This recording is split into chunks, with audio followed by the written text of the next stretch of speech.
ನಿಮ್ಮ ಹಳೆಯ ಚಿನ್ನದ ಒಡವೆನ ಅಧಿಕ ಬೆಲೆಗೆ ಮಾರಬೇಕೆ? ಆಟಿಕಾಗೆ ಕಾಲ್ ಮಾಡಿ 8880 ಅಟ್ಟಿಕಾ ಗೋಲ್ಡ್ ಕಂಪನಿ. ಒಂದ್ ಕಡೆ ಬೆಲೆ ಏರಿಕೆ ಬರೆ, ಮತ್ತೊಂದ್ ಕಡೆ ಡೀಸೆಲ್ ಕೊರತೆ. ಬಾಗಲಕೋಟೆ ಇಳಕಲ್ನಲ್ಲಿ ಡೀಸೆಲ್ಗಾಗಿ ರೈತರು ಪರದಾಡ್ತಾ ಇದ್ದಾರೆ. ಬಹಳ ಜನ ಹೇಳ್ಬೋದು, ರೈತರಿಗೆ ಯಾಕಪ್ಪ, ಫಸ್ಟೇ ಪೆಟ್ರೋಲ್ ಡೀಸೆಲ್ ಕೊರತೆ ಇದೆ, ಅದರಲ್ಲಿ ವೆಹಿಕಲ್ಗಳನ್ನ ತಗೊಂಡು ರೈತರಿಗೆ ಎಲ್ಲಿ ಹೋಗ್ತಾರೆ ಅಂತ. ನೋ, ಯಾಕೆ ಬೇಕು ಅವ್ರಿಗೆ ಡೀಸೆಲ್ ಅಂತಂದ್ರೆ ಪಂಪ್ ಸೆಟ್ ಓಡಿಸೋದಕ್ಕೆ, ಇನ್ನು ಹೊಲದಲ್ಲಿ ಉಳುಮೆ ಮಾಡೋದಕ್ಕೆ. ಇಂತಹ ಬೆಳೆ ವಿಚಾರದಲ್ಲಿ ಬಹಳಷ್ಟು ಹೊಲದಲ್ಲಿ ಕೆಲಸ ಇರುತ್ತೆ, ಅದಕ್ಕೆ ಅಲ್ಲಿ ಅವರು ಟ್ರ್ಯಾಕ್ಟರ್ ಅದು ಇದು ಓಡಿಸ್ಬೇಕಾಗಿರುತ್ತೆ, ಡೀಸೆಲ್ ಬೇಕಾಗುತ್ತೆ. ಹಾಗಾಗಿ ಡೀಸೆಲ್ಗೋಸ್ಕರ ರೈತರು ಪರದಾಟ ಮಾಡ್ತಾರೆ. ಕಳೆದ 3-4 ದಿನಗಳಿಂದ ಬಂಕ್ಗಳಲ್ಲಿ ನೋ ಸ್ಟಾಕ್ ಬೋರ್ಡ್ ಇದೆ. ಇದನ್ನ ನೋಡಿದಂಥ ರೈತರು ಸಿಟ್ಟಿಗೆ ಎದ್ದಿದ್ದಾರೆ, ಪರದಾಡ್ತಾ ಇದ್ದಾರೆ. ಬಹುತೇಕ ಬಂಕ್ಗಳಲ್ಲಿ ಡೀಸೆಲ್ ಸಿಗದೇ ಇರೋ ಹಿನ್ನೆಲೆಯಲ್ಲಿ ಆತಂಕಗೊಂಡಿದ್ದಾರೆ. ಕ್ಯಾನ್ ತಗೊಂಡು ಬರ್ತಾ ಇದ್ದಾರೆ ರೈತರು.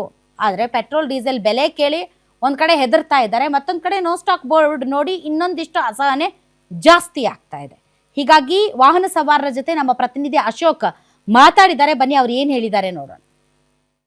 ಸದ್ಯ ದೇಶದಲ್ಲಿ ಪೆಟ್ರೋಲ್ ಮತ್ತು ಡೀಸೆಲ್ ದರ ಏರಿಕೆಯ ದಿವಾಳಿತನ ಶುರುವಾಗಿರುವಂತದ್ದು. ಯಾಕಂದ್ರೆ ಮಧ್ಯಪ್ರಾಚ್ಯ ದೇಶಗಳಲ್ಲಿ ಯುದ್ಧ ನಿರಂತರವಾಗಿ ನಡೆಯುತ್ತಿರುವುದರಿಂದಾಗಿ ತೈಲ ಬೆಲೆ ಏರಿಕೆಯಲ್ಲಿ ಏನು ದಿನೇ ದಿನೇ ಬೆಲೆ ಏರಿಕೆ ಕಾಣ್ತಿರುವಂತದ್ದು. ನಾನಿದೀಗ ಬಾಗಲಕೋಟೆಯ ಹೊರವಲಯದಂತ ವಿದ್ಯಾಗಿರಿಯಲ್ಲಿ ಇರುವಂತದ್ದು ಪೆಟ್ರೋಲ್ ಬಂಕ್ ನಲ್ಲಿ ನೀವು ನೋಡ್ತಾ ಇರಬಹುದು. ಈಗಾಗಲೇ ಏನು ಪೆಟ್ರೋಲ್ ಮತ್ತು ಡೀಸೆಲ್ ದರ ಕಳೆದ 10 ದಿನಗಳಲ್ಲಿ 4ನೇ ಬಾರಿಗೆ ಬೆಲೆ ಏರಿಕೆ ಕಂಡಿರುವಂತದ್ದು. ಸುಮಾರು ಏನು 103 ಇದ್ದಂತಹ ಏನು ಪೆಟ್ರೋಲ್ ಬೆಲೆ ಇದೀಗ 111.47ರಷ್ಟು ಏರಿಕೆಯಾಗಿದೆ. ಆದ್ರೆ 4 ಬಾರಿ ಏರಿಕೆ ಕಂಡಿದ್ರಿಂದಾಗಿ ಈಗಾಗಲೇ ಪೆಟ್ರೋಲ್ನ ಏನು ದರ ಏರಿಕೆ ಬಿಸಿ ಸಾರ್ವಜನಿಕರು ಮತ್ತು ಮಧ್ಯಮ ವರ್ಗದ ಏನು ಕಾರ್ಮಿಕರು ಆಗಿರ್ಬೋದು, ಮತ್ತೆ ರೈತರಿಗೆ, ಯಾಕಂದ್ರೆ ಮುಂಗಾರು ಪೂರ್ವ ಏನು ಮಳೆ ಈಗಾಗಲೇ ಆಗಿರೋದ್ರಿಂದಾಗಿ ರೈತರು ಬಿತ್ತನೆ ಕಾರ್ಯದಲ್ಲಿ ತೊಡಗಿದ್ದಾರೆ. ಅವರಿಗೂ ಕೂಡ ಸಾಕಷ್ಟು ತೊಂದರೆ ಉಂಟಾಗಿರುವಂತದ್ದು ನೀವು ನೋಡ್ತಾ ಇರ್ಬೋದು.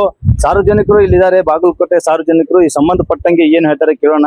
ಸರ್, ಇದೀಗ ಕಳೆದ 10 ದಿನಗಳಲ್ಲಿ ಸರ್ಕಾರ 4ನೇ ಬಾರಿಗೆ ಪೆಟ್ರೋಲ್ ಮತ್ತು ಡೀಸೆಲ್ ದರ ಏರಿಕೆ ಮಾಡಿರುವಂತದ್ದು, ಆ ಬಗ್ಗೆ ನೀವೇನ್ ಹೇಳ್ತೀರಿ? ಯಾಕಂದ್ರೆ ಸಾಕಷ್ಟು ಹೊರೆ ಆಗುತ್ತೆ ಸಾರ್ವಜನಿಕರಿಗೆ.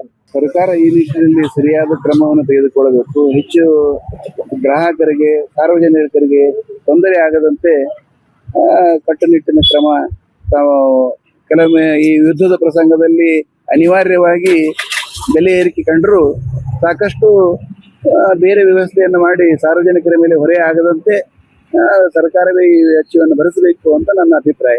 ಸರ್, ಇದೀಗ ನಿನ್ನೆ ಪೆಟ್ರೋಲ್ ದರ ಎಷ್ಟಿತ್ತು, ಇವತ್ತು ಎಷ್ಟಾಗಿದೆ? ನಿನ್ನೆ ಪೆಟ್ರೋಲ್ ದರ ಎಷ್ಟಿತ್ತು, ಇವತ್ತು ಎಷ್ಟಾಗಿದೆ? ನಿನ್ನೆ 108.64 ಪೈಸೆ ಇತ್ತು, ಇವತ್ತು 111.40 ಪೈಸೆ ಇತ್ತು. ಏನ್ ಸ್ಟಾಕ್ ಇದೆಯಾ? ಹೆಂಗೆ ಸ್ಟಾಕ್ ಇದೆ?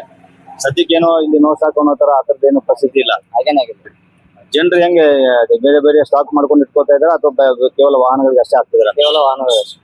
ದರ ಏರಿಕೆ ಕೇವಲ 10 ದಿನಗಳಲ್ಲಿ 4ನೇ ಬಾರಿ ಏರಿಕೆ ಕಂಡಿದ್ರಿಂದಾಗಿ ಜನಸಾಮಾನ್ಯರಿಗೆ, ಅದರಲ್ಲೂ ಮಧ್ಯಮ ವರ್ಗ ಮತ್ತು ರೈತ ವರ್ಗಕ್ಕೆ ಈಗಾಗಲೇ ಸಾಕಷ್ಟು ತೊಂದರೆ ಈಡಾಗ್ತಿದೆ. ಸರ್ಕಾರ ಈ ಬಗ್ಗೆ ಗಮನ ಹರಿಸಿ ಅದನ್ನ ಕಡಿಮೆ ಮಾಡುವ ನಿಟ್ಟಿನಲ್ಲಿ ಕ್ರಮ ಕೈಗೊಳ್ಳಬೇಕು ಅನ್ನೋ ಮಾತುಗಳನ್ನ ಇಲ್ಲಿನ ಜನರು ಹೇಳ್ತಿರುವಂತದ್ದು. Ashok, guarantee news, Bagalkot.